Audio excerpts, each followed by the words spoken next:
नमस्ते प्यारे साथियों, कैसे हैं आप सब। आशा है कि आप सब अच्छे होंगे। आज हम आपके सामने एक बहुत ही प्यारी सी कहानी लेकर आए हैं जिसका नाम है पारस पत्थर की कहानी। बहुत पुरानी बात है, एक किसान था।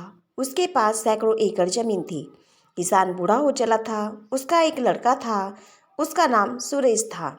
एक दिन अचानक जमींदार की मृत्यु हो गई। अब सारी जमीन की देखभाल उसके लड़के सुरेश के ऊपर आ गई। लेकिन सुरेश को खेती बाड़ी और मेहनत करना अच्छा नहीं लगता था। वह जल्द ही बहुत अमीर बनना चाहता था। तभी किसान ने उसे पारस पत्थर के बारे में बतलाया।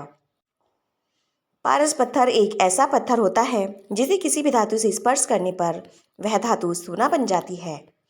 सुरेश किसी भी कीमत पर पारस पत्थर पाना चाहता था। उसने पारस पत्थर ढूंढने का बहुत प्रयास किया, किंतु उसे पारस पत्थर कहीं नहीं मिला। पारस पत्थर के लिए उसने कई लोगों से संपर्क किया, किंतु वह पारस पत्थर पाने में असफल रहा। आसपास के ठगों को पता चल गया कि सुरेश किसी भी कीमत पर पारस पत्थर पाना चाहता है। ठगों ने पारस पत्थर का लालच देकर सुरेश से लाखों रुपए ठग लिए।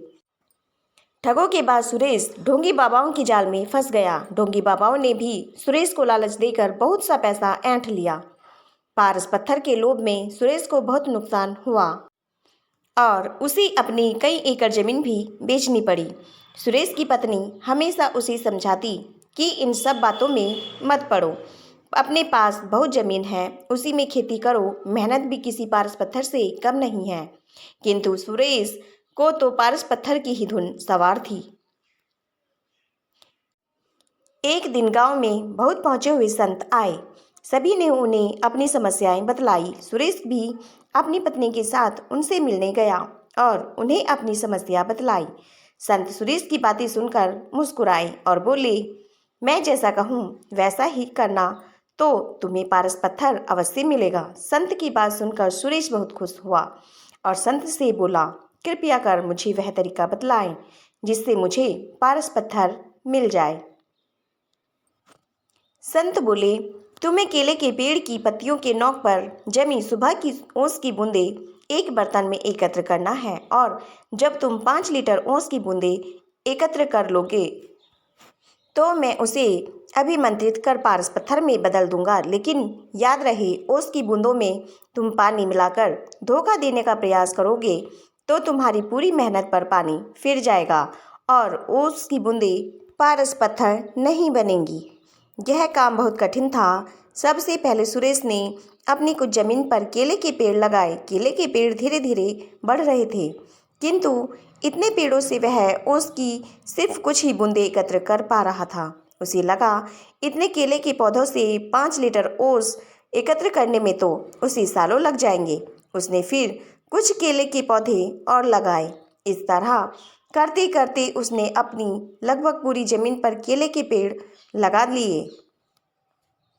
सुरेश अब इन केलों के पौधों को पानी देता और उनकी देखभाल करता था। 2 साल की अथक मेहनत के बाद सुरेश 5 लीटर ओस की बूंदे एकत्र कर पाया और अत्यधिक प्रसन्न होकर साधु महाराज के पास गया और उन्हें 5 लीटर ओस की बूंदों से भरा बर्तन देते हुए बोला, साधु महाराज, आपकी आज्ञा अनुसार मैंने 2 साल की अथक मेहनत के बाद ये 5 लीटर ओस की बूंदें एकत्र कर ली हैं।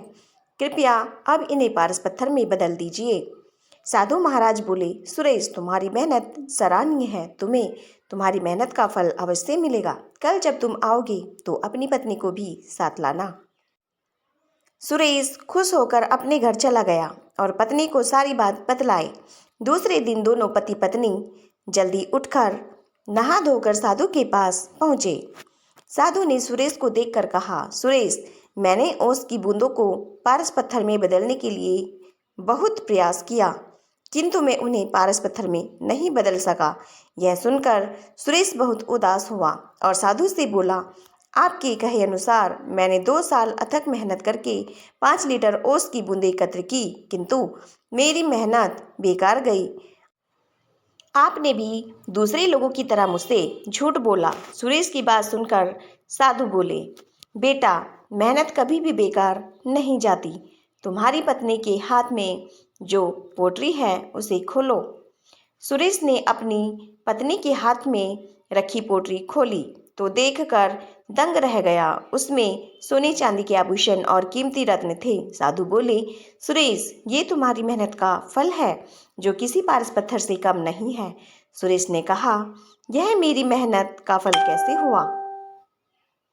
साधु बोले, तुमने 2 साल से मेहनत करके जो केले के पौधे लगाए थे, 2 साल से उनमें फल भी लग रहे थे, किंतु तुम्हारा पूरा ध्यान पारस पत्थर और ओस की बूंदों पर था और तुमने फलों पर ध्यान ही नहीं दिया। किंतु तुम्हारी पत्नी इन फलों को बाजार भिजवा दिया करती थी और ये सारे आभूषण और रत्न फलों की बिक्री से आए पैसों से खरीदे हैं।